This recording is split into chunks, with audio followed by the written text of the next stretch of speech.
Verse 6.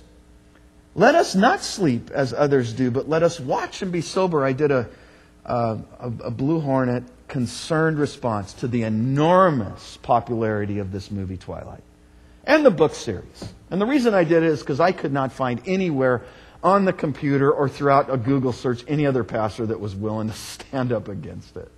You've got to be kidding me. Even Christianity Today came out with a positive review of the movie. You know what I think? Time to change the name of your magazine.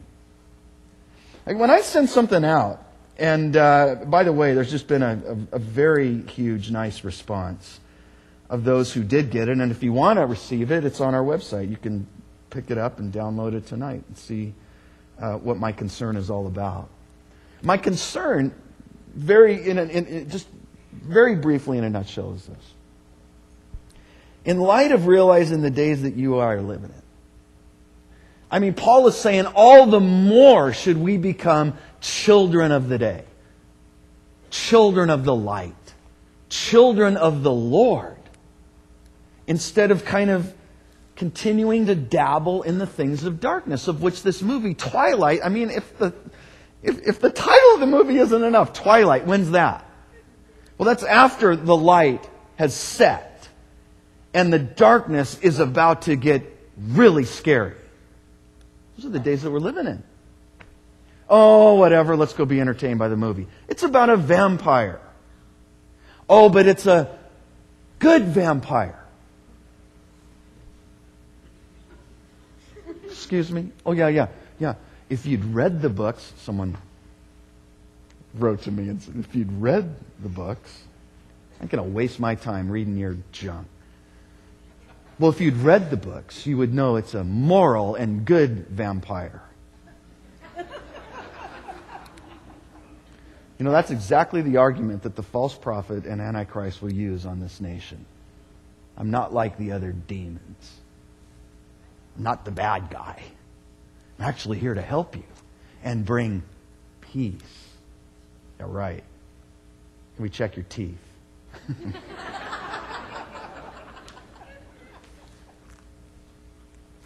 Oh, it's fiction.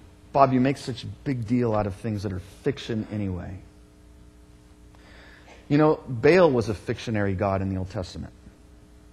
And Elijah is called to go up on Mount Carmel and say to the people, how long are you going to be halted, paralyzed, frozen between two opinions as to which God you're going to trust in and live for? You ought to decide. Today ought to be the day that you decide. And that's an imaginary, fictitious, not real God named Baal or Molech, a make-believe, fictitious God that the people were willing to offer their babies, their newborn babies, up to be burned in his arms that were hot. Or Ashtoreth, a fictitious, make-believe goddess of fertility. You say, well, that's all Old Testament stuff. We're New Testament people. Fine. Because the Greek culture and the Roman culture was as steeped as any culture has ever been with fictitious, made-up gods like Zeus and Apollo and Aphrodite. And like we saw this last weekend, the goddess Diana of the Ephesians. Let's all get together and chant to her for 2 hours. All make-believe. You can't use this justification or argument of saying it's okay because it's not real. None of those gods were real and get in the way nonetheless of worshiping the true God. Don't let your kids be duped. Well, if my daughter or son learn how to love one another by following the example of Bella and Edward in the Twilight, I think it's a great thing. That is a false, scary position for any Christian family to take. And the real issue of the movie that isn't talked about by anyone is the entire issue of blood. It's about blood.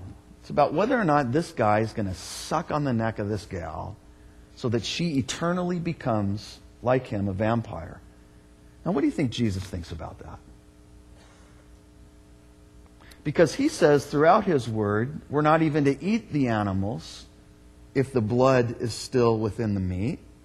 We're not to drink the blood, that he's the one who came and gave what? His blood for the remission of sins. This is not a game. This is not something to toy around with. These are the days of Joel. The days in which New Testament writers would want to wake up their church and say, hey, we got to be living right as if we truly are children of the Lord, children of the light, children of the day, and not dabbling in the things of darkness. And here now we're a church living 2,000 years after those New Testament warnings. And the days are upon us in which we must truly decide who it is we're living for and trusting in. And then live for that.